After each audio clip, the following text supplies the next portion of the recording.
One of the easiest ways to discern if the messages that you are receiving are actually coming from your soul or from higher guidance is to ask yourself if this feels spacious.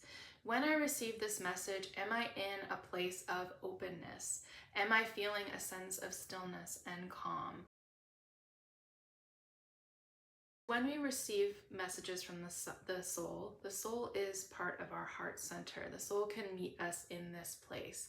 And in the heart center, when we're actually fully in a place of accessing an opened heart, there is a spaciousness in this space that allows for all things to be present, all of us to be present in that embrace, in that stillness. And so any messages that come through in that place will allow us to feel that sense of calm. They will resonate with that level of stillness, of having higher perspectives that are not constricted, right? So when we are getting messages that feel like give us tightening senses or that make us feel an urgency, because we'll know the difference there, because the soul has no limitations. The soul has no restrictions, which is why it feels so good to meditate when we actually can reach those places where we feel spaciousness.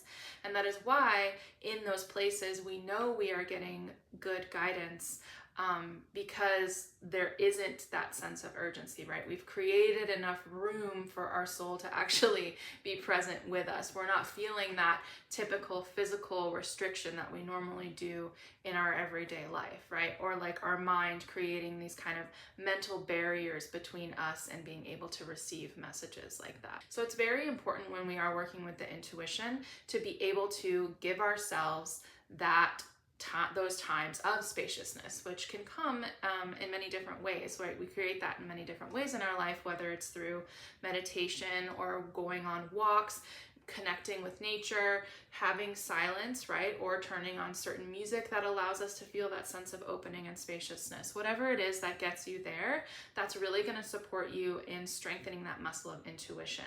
And the other thing I want to mention as well is gratitude. So this is something that's really important too. We know we are fully in a place of being able to speak directly with our soul when we have accessed a state of gratitude.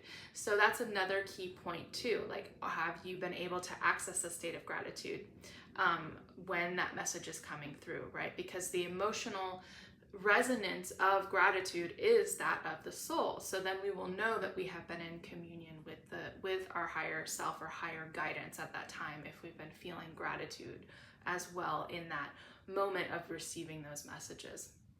So I'm creating this short video here because I'm going to include a little compilation. There's like 3 or 4 videos I'm going to attach that are just short clips that I've made over the last year or two that I'm addressing different parts of how to access intuition. And I'm also including a video at the end about gratitude and why it can feel so difficult to access feelings of gratitude and some ways to play with that that might be supportive to you. So this is all for a class that I've created called By the Moon, and it's a guide using the moon as the moon's transits against your own natal chart to deeply come into communion with your own natal chart. So if you're curious about that, if you're not here from the class, you can check that out at my website at cocreativeastrology.com. But this is for students of that class to gain deeper understanding of how to access states of intuition and feel self-trust around the messages that they're receiving. Because a lot about doing this work of communing with the moon, with astrology in general, does require us to have a sense of self-trust, of inner knowing that the guidance that we are receiving or the messages or the insights that we are receiving about our birth chart or about transits we're going through, that they are actually very true to us, right? They're resonant and they're not coming from places of fear or from lack. And yeah, so this video is for that. And I want to mention one more thing that I don't believe is in any of the other videos, which is something really important when you are working around intuitive guidance, is to, in some shape or form, speak it out loud, literally say what you have experienced as the intuitive insight, write it down, have some sort of record of it, talk to someone, tell someone your experience, because the more that we actually give like meaning, I would say, or importance, right, to the intuitive information that we are receiving, the more that it is going to show up for us, the more that we're going to strengthen that muscle, and we will feel more security as well in the messages we're receiving, because we'll kind of have this record of the things that have kind of come to fruition through our various intuitive impulses and intuitive messages that we have received. So that's an important part of working with your own intuition and strengthening it as well. So I will leave this here, and you will see the various videos about intuition. I hope that this helps somebody today, and I will see you another time. All right, thank you. Do you know what truth feels like in your body? This is going to be the clearest, most accurate way that you can get in touch with knowing that it is your intuition versus like your anxiety. I know a lot of folks struggle with figuring out what the difference between those are.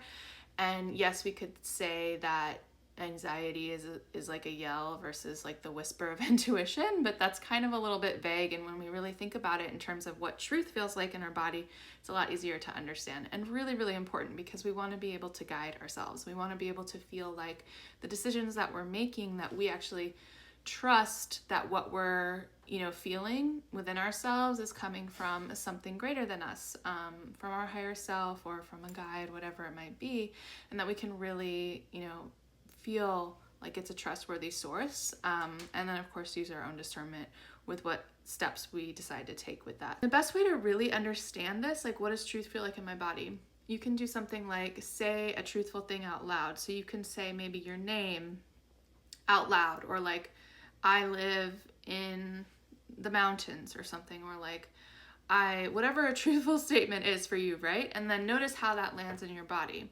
And then try saying something that's a lie, like in your life, so just like I live by the beach, something that isn't true. And notice how it feels, because a lot of the time something that's true will land in a way where it feels like there's a little bit of an opening, there's ease to it, right? It's not constricted, it's expansive. And that's how you really know. So when you're getting an intuitive impulse or you're having a message come through, it's like you can kind of tell and sense it just by the way you're feeling in your body.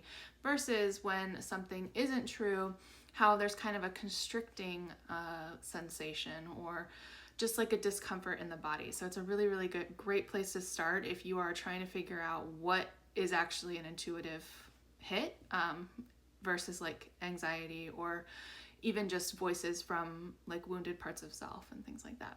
All right, I hope that helps. Bye. Intuition's not the same thing as emotions.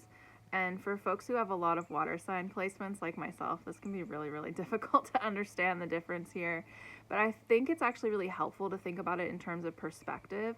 So our emotions arise from whatever our current perspective is about our physical environment, the material world, about our past, about like any, experiences that we've had that make us feel big emotional responses, right? That like something happening in our environment in the present moment is reminding us of and bringing that up to the surface, right? So it's all about that perspective of often the past or fear of the future, but all coming from who we are in this particular life usually, right? And when we think about intuition, it's coming from a completely separate perspective. It's coming from the perspective of this like wide, step back, expansive, massive view, right? Being able to see in a timeless way, a limitless way. Really, that's the key here, is like our intuition can see things from a limitless perspective versus the emotions, which are coming from our limited mind in this current reality, right? Both of these are important to work with, but you do it in different ways, and you take their guidance very, very, very differently, and also understand we have a lot more control and say over the emotions than we probably think, even though it is very important to get to the root and to be present with the truths that they're bringing forward, but recognize that they are truths that can be fluid and can be constantly moving, which is the nature of emotions themselves. If you struggle with cyclical thinking and you want to learn some mental alchemy, here are 3 really, really good questions to ask yourself. Number 1 is if you are really looking to step outside of the thought altogether and stop thinking it. The question you want to ask yourself is, who is looking at this thought right now? It is a question that will allow you to have this kind of fractal image of yourself where you start becoming more and more zoomed out, more and more clear of who the observer self actually is. And it will quickly allow the thought to dissipate because it changes your focus from thinking about the thought itself into who's actually observing the thought itself. The second option is if you really want to do some shadow work.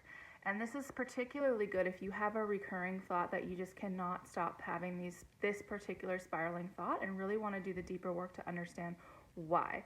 So the question that you need to ask yourself is, what part of me is sending me this thought right now?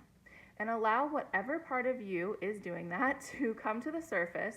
You can kind of feel into, usually pretty quickly, like how old that part of you might be, what their context is, etc. And then you can try to have a little bit of a conversation with them. Ask them, be very open though, okay? Like, come from a loving place, not a judgmental place. You're just here for information and understanding. So you can ask why it is that they keep sending this thought to you, what would help them so that they don't feel the need to do that as much. Kind of asking these simple questions, but this is more of that deeper root work. So if this is something that you struggle with a lot, I highly suggest whenever you have time, right? Like, we don't always have time to do this particular part of the process. So asking that first question is good if you really just like need to move past the cyclical thinking. But if you want to go deep and do the shadow work, that's the question you want to ask. What part of me is sending this thought to me right now? Number 3 is a little bit different. This is more about us being creators. So this is when you want to work with a desire that you're trying to bring into fruition in your life, right? Ask yourself, what does the me who already has this desire, what thoughts do they think about? And then allow yourself to naturally have those thoughts arising within you. And see if there are things that you actually want to continue turning into new cyclical thoughts. So you could also, if you're playing with the asking yourself about the cyclical thoughts that you already have that you don't want to have anymore, you could look to asking yourself simply, what is the opposite of that? Or what is the person who no longer has those thoughts? What do they think about instead? Trying to flip it around a little bit so that you can train your mind or work with more flexibility in the mind to move into new mental places. If having a gratitude practice makes you feel a little bit queasy or like it's some duty that you have to do that you don't want to do, it's probably because you've tied it, like a lot of us, to the conditioning around believing that gratitude only means the things that we have to be grateful for that other people do not have. So it's linked directly to other people's suffering. Which is problematic, and it doesn't really give us a lot of space to deeply, for our own self, recognize the things that we truly desire and really appreciate in our lives. So this is a good tool for this, is to switch this up and to think about that word appreciation instead. What are the things in your life that you actually deeply appreciate, that are just for you, that you really deeply love, that you would love to see more of in your life? Take time to appreciate it. Appreciation means to understand the complete whole value of it to you specifically. So, and what we appreciate then grows exponentially. The value grows, right? And so we get more of that in our lives. So it's not a bad thing to experience gratitude in that way of seeing ourselves as part of a collective whole and feeling grateful for where we are and wanting to extend grace, right? Like, and compassion towards those who are maybe in a more position of suffering. But it also does create this weird dichotomy, and it's way more nuanced than that. So like, there's a lot more. If this is your gratitude, like if this is the way you're contextualizing gratitude, I would just say, break out of that a little bit and see if you can change this particular practice in your life as a way that can serve you and serve the way that you view the rest of the world, and have compassion for others and feel connected to other people too. Because this isn't just about what we have that other people do not. And when we set it up that way, it's really not actually serving us or anyone else. So change your practice around and see how it starts to feel.